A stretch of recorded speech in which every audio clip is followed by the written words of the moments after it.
Hello friends, अभी फरवरी महीना चल रहा है और इस टाइम आपके गुलाब के पौधे में अगर नई ग्रोथ नहीं आ रही है, आपके पौधे में कैसे नया ग्रोथ आए, कैसे ज़्यादा से ज़्यादा बेसल सूट आए और कैसे प्लांट में अच्छे से अच्छा फ्लावरिंग हो, तो ऐसे बहुत सारे ज़रूरी टिप्स और ट्रिक्स बताऊंगे, साथ में कुछ ज़रूरी फर्टिलाइज़र बताऊंगे। तो वीडियो में बने रहिए। गुलाब के पौधे में कौन कौन से ज़रूरी काम अभी करने हैं, कैसे ज़्यादा बेसल सूट लेने हैं और कैसे ज़्यादा फ्लावरिंग लेनी है, तो दोनों ही बताऊंगी। तो इसके लिए वीडियो पूरा देखिए। तो ये जो मेरा प्लांट आप देख सकते हैं, एक बार इसमें फ्लावरिंग हो चुकी है और ये सेकंड फ्लश फ्लावरिंग हो रही है। तो इसमें नया ग्रोथ बहुत अच्छे से आ रहा है और पत्ते का साइज़ और कलर देख सकते हैं। बहुत ही ज़्यादा शाइनी पत्ते हैं और बहुत अच्छे से ग्रोथ हो रही है। तो इसका कुछ कारण होता है, जो प्लांट को अभी रखना है, बहुत अच्छी मात्रा में इसको धूप चाहिए। और गुलाब एक हेवी फीडर प्लांट होता है, तो इसको कौन कौन से खाद ज़्यादा चाहिए होता है, कैसे देखभाल करनी होती है, सारा ही बताऊँगी। प्लांट को अच्छी मात्रा में धूप चाहिए ताकि प्लांट की जो फोटोसिंथेसिस है वो अच्छे से हो सके। तो इसके बाद जो करनी है, प्लांट में पानी देना है, बहुत ही सावधानी रखनी है। बहुत ज़्यादा भी पानी नहीं देना है और बहुत कम भी पानी नहीं देना है। लेकिन मिट्टी में जो है हल्की मॉइस्चर रहे, यानी ज़्यादा सौगी मिट्टी नहीं, लेकिन मिट्टी में जब भी हल्की मॉइस्चर रहे तभी आपको पानी फिर से दे देनी है। और एक बहुत ज़रूरी काम करनी है गुलाब में, वो है पानी की तेज़ धार से अच्छी शॉवरिंग करनी है। गुलाब के प्लांट में अगर आप 2 बार शॉवरिंग करते हैं तो बहुत अच्छा है, और अगर सुबह-सुबह एक बार कर देते हैं तो बहुत बढ़िया है। गर्मी के सीज़न में आप 2 बार कीजिए, वो बहुत ज़रूरी होगा। लेकिन अभी गर्मी पूरी आई नहीं है, तो सुबह-सुबह एक बार अच्छे से कर दीजिए। पत्ते बहुत ज़्यादा क्लीन रहेंगे, प्लांट में कीड़े-मकोड़े कम लगेंगे और गुलाब में जो शावरिंग का जो महत्व है बहुत बढ़िया है। इसमें ब्लाइंड शूट नहीं आएँगे अगर आप अच्छे से प्लांट की शावरिंग करते हैं। मिट्टी में पानी का ध्यान रखना है, मिट्टी में पानी का बैलेंस रखना है, तभी प्लांट में जो है डाइबैक नहीं होगा और ब्लाइंड शूट भी नहीं आएँगे। नेक्स्ट है, आपको मिट्टी की गुड़ाई करते रहना है। 10 दिन के गैप में मिट्टी की हल्की गुड़ाई कीजिए, बहुत ज़्यादा डीप गुड़ाई एक साथ नहीं करनी है। आगे मैं खाद के बारे में बताऊंगी। नेक्स्ट है, बहुत ज़रूरी काम करना है और वो है पौधे की ट्रिमिंग। ट्रिमिंग जो है, पौधे की ट्रिमिंग, अगर आप प्लांट में एक बार फ्लावरिंग हो जाती है तो पौधे की थोड़ी थोड़ी ट्रिमिंग कीजिए, वो हल्की ट्रिमिंग होती है। अभी आप प्लांट की ट्रिमिंग कर सकते हैं, वो मैं आगे दिखाऊंगी कैसे ट्रिमिंग करनी है। प्लांट में आप थोड़ी थोड़ी ट्रिमिंग फ्लावरिंग के बाद, यानी हर एक फ्लावरिंग के बाद आपको ट्रिमिंग करनी है उस ब्रांच की।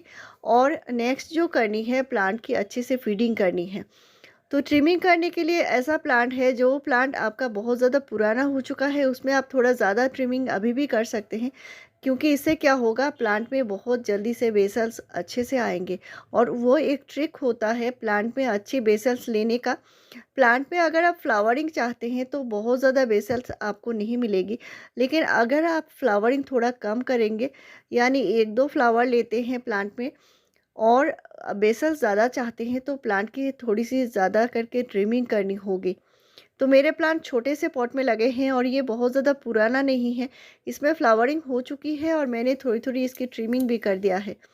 और ये है मेरा छोटा सा जो मिनिएचर गुलाब होता है, वो है। और इसको मैंने रिपोर्टिंग किया है, इसको मैंने थोड़ा सा बड़े साइज़ के पॉट में लगाया है। पहले ये और भी छोटा सा प्लांटर में लगा हुआ था। गुलाब को बहुत ज़्यादा बड़े पॉट की ज़रूरत नहीं है, प्लांट को थोड़ा सा बड़ा होने दीजिए, इसके बाद इसको थोड़े से बड़े साइज़ के पॉट में लगाना है। गुलाब को बड़े साइज़ के पॉट में लगाने से क्या होता है, प्लांट में बहुत जल्दी डाइबैक का इशू आता है, फंगस का प्रॉब्लम आता है, प्लांट बहुत जल्दी ख़राब भी हो सकता है। तो मेरे जो प्लांट है, इसमें मैंने इनको सारे ही प्लांट को मैंने बालकनी पर रखे हैं। ये छोटे प्लांट हैं, जो बड़े प्लांट हैं उनको मैंने छत पर रखा है। अभी आप प्लांट में रिपोर्टिंग कर सकते हैं, नया प्लांट लाकर लगा सकते हैं। बहुत ही बढ़िया टाइम है और इस टाइम फरवरी के महीने में बहुत ज़रूरी काम आपको करने होंगे। आगे जाके प्लांट जो है थोड़ा सा डोरमेंट हो जाएगा, बहुत ज़्यादा गर्मी में ये अच्छी फ्लावरिंग नहीं कर पाएगा और अच्छी ग्रोथ भी नहीं करेगा। तो इसके लिए अभी बहुत अच्छे से इसको न्यूट्रिशन देनी है। अभी मैं जो दे रही हूँ ये प्लांट के लिए बैलेंस न्यूट्रिशन है, और प्लांट को सही से न्यूट्रिशन देगा, यानी नाइट्रोजन, फास्फोरस और पोटेशियम तीनों ही इसमें है, बैलेंस मात्रा में है। तो ये बैलेंस एनपीके है, यानी 19-19-19 बैलेंस एनपीके है, यानी इसमें नाइट्रोजन, फास्फोरस और पोटेशियम तीनों ही बैलेंस मात्रा में है। इसको आपको कम से कम 15 डेज़ के गैप में हर एक गुलाब के पौधे में अभी देना है। बहुत अच्छे से ये प्लांट को ग्रोथ करने में मदद करेगा और प्लांट की जो हेल्थ है, ओवरऑल हेल्थ अच्छी रहेगी। यानी इसको फ़ॉस्फ़ोरस भी मिलेगा, पोटेशियम भी मिलेगा और अच्छी मात्रा में नाइट्रोजन भी मिलेगा। तो इससे पौधे के पत्ते शाइनी रहेंगे, प्लांट अच्छे से अच्छा ग्रोथ करते रहेंगे। ये प्लांट के ऊपर फोलियर स्प्रे करना है और मिट्टी में देना चाहते हैं तो दे सकते हैं। मैं सिर्फ प्लांट के ऊपर स्प्रे करती हूँ। यानी ये जो बैलेंस एनपीके है इसके सिर्फ 2 ग्राम लेने हैं, यानी हाफ़ टी स्पून से तो थोड़ा कम लेना है और इसको 1 लीटर पानी में अच्छे से घोल के पूरे प्लांट के ऊपर स्प्रे करनी है।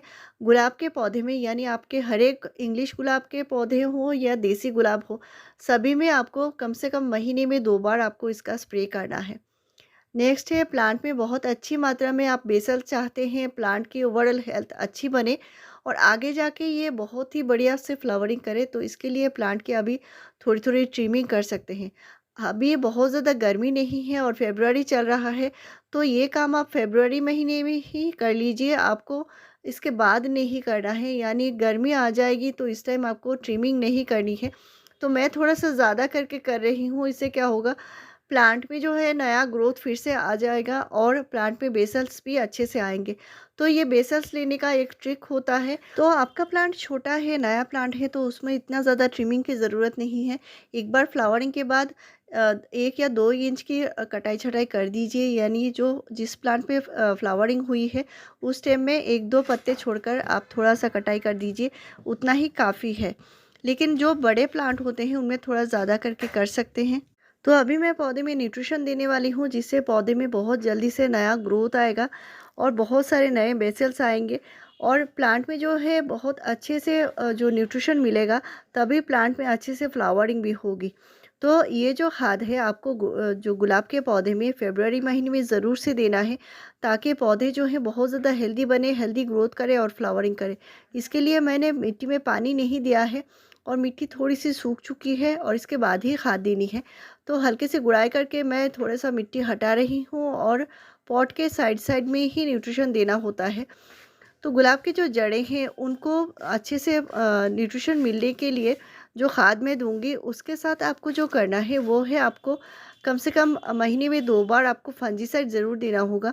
वो आप कोई भी फंजीसाइड दे सकते हैं, 2 ग्राम लेना है और पॉट की मिट्टी में दे सकते हैं या पानी के साथ घोलकर भी पूरे प्लांट के ऊपर स्प्रे कर सकते हैं। 2 ग्राम फंजीसाइड लेना है और 1 लीटर पानी में घोल के पूरे प्लांट के ऊपर स्प्रे करनी है। तो प्लांट में कभी भी डाईबैक का प्रॉब्लम नहीं आएगा, प्लांट अच्छे से ग्रोथ करेगा। और जहाँ से आपने कट लगाया होगा, यानी प्लांट की कटाई छटाई किया है, उसी स्टेम पे आपको फंजीसाइड भी लगाना है। तो यहाँ पे मैं खाद दे रही हूँ और 2 से 3 टीस्पून तक दे सकते हैं। ये मेरा 10 इंच का पॉट है और इसमें जो दे रही हूँ ये मिक्स खाद है और ये मिक्स खाद मैंने किससे बनाई है वो भी मैं बताऊँगी। तो अच्छे से मिट्टी के साथ मिला देनी है और हर एक जो साइड साइड में ही देने हैं, प्लांट को बहुत अच्छे से मिल जाए। और ये जो खाद है इसको मिलने में थोड़ा सा टाइम लगता है, डिकम्पोज होने में। ये सॉलिड खाद होता है। तो साथ ही साथ लिक्विड खाद आप दे सकते हैं और इस पर जो मेरे चैनल पर आपको ऑर्गेनिक खाद के ऊपर 500 से ज़्यादा वीडियोस मिल जाएंगी। तो ऑर्गेनिक खाद मैं हमेशा से अपने गुड़हल में भी डालती हूँ और गुड़हल के केयर के ऊपर मेरे चैनल पर आपको 400 से ज़्यादा वीडियोस मिलेंगे। गुड़हल के पौधे की कैसे केयर करनी है, कैसे फर्टिलाइज़र देनी है और कैसे ज़्यादा फ्लावरिंग लेनी है, सारा ही डिटेल्स वीडियो मिल जाएगा। तो यहाँ पे मैंने मिक्स खाद 3 टीस्पून दिया है और अच्छे से इसमें कंपोस्ट दे रही हूँ, जो पुराने गाय का गोबर है और इसको मैंने कंपोस्ट अच्छे से डिकम्पोज करके बना लिया है। तो ये जो कंपोस्ट है, आप वर्मी कंपोस्ट देना चाहते हैं तो वो भी दे सकते हैं। 2 से 3 मुट्ठी वर्मी कंपोस्ट दे सकते हैं 10 इंच के पॉट में। तो मैंने यहाँ पे मिक्स खाद बनाने के लिए सरसों खली जो होती है उसको अच्छे से ग्राइंड कर लिया है। सरसों खली को ड्राई फॉर्म में पाउडर बनाकर देने से अच्छा होता है, वो पौधे बहुत अच्छे से ले पाते हैं। तो इसके लिए मैंने इसको पाउडर बना लिया है और 1 मुट्ठी सरसों खली लिया है, इसको पाउडर बना कर लिया है। तो इसको धूप में अच्छे से सुखा कर ही लेनी है। साथ में जो देना है वो है एप्सम सॉल्ट, यानी मैग्नीशियम सल्फेट। मैग्नीशियम सल्फेट बहुत ज़रूरी होता है पौधे में नया ग्रोथ लाने के लिए। और नेक्स्ट मैं बोन मील ले रही हूँ। बोन मील लेना है तो वो कम से कम 4 टीस्पून बोन मील लेना है। तो ये सभी एक साथ मिला देनी है और इसके बाद इसको कैसे अप्लाई करनी है वो मैंने बता दिया है। इसको देने के बाद प्लांट में पानी भी देना होता है और सूखी मिट्टी में ही देना है। इसके बाद पानी फिर से देकर प्लांट को 1 दिन के लिए छाया में रखना है। और इस मिक्स खाद के साथ साथ आपको कंपोस्ट भी देना होगा। तो मैंने कंपोस्ट भी दे दिया है प्लांट में। अभी मैं जो दे रही हूँ वो आपने जो भी खाद दिया होगा वो खाद को अच्छे से डिकम्पोज़ करेगा। साथ में ये पौधे को बहुत अच्छी मात्रा में कैल्शियम देगा, मिट्टी को उपजाऊ बनाएगा। और गुलाब में आपको अभी ये काम ज़रूर से करनी है ताकि पौधा जो है बहुत अच्छी मात्रा में वो अपना न्यूट्रिशन ले पाए, यानी बहुत जल्दी ये खाद डिकम्पोज़ होगी। साथ में ये मिट्टी में जितने सारे माइक्रोब्स हैं यानी जो सूक्ष्म जो जीवाणु हैं उनको बहुत अच्छी मात्रा में बढ़ा देगी।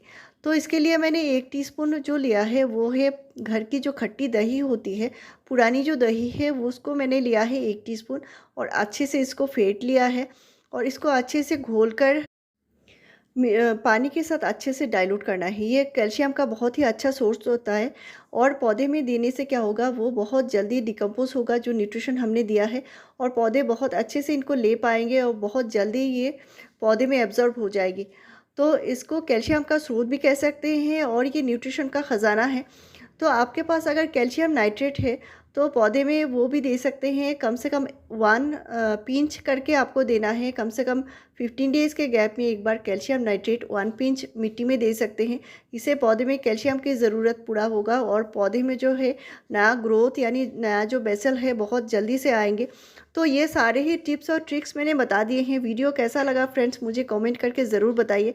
और ये जो मैंने खाद बनाई है, मैंने जो खट्टी दही से बनाई है, इसका 200 से 300 ml तक पौधे में डाल सकते हैं, कोई भी नुकसान नहीं है। और ऐसे ही बढ़िया जानकारी पाने के लिए मेरे चैनल को ज़रूर सब्सक्राइब कीजिए, लाइक शेयर और कमेंट कीजिए। वीडियो पूरा देखने के लिए थैंक यू।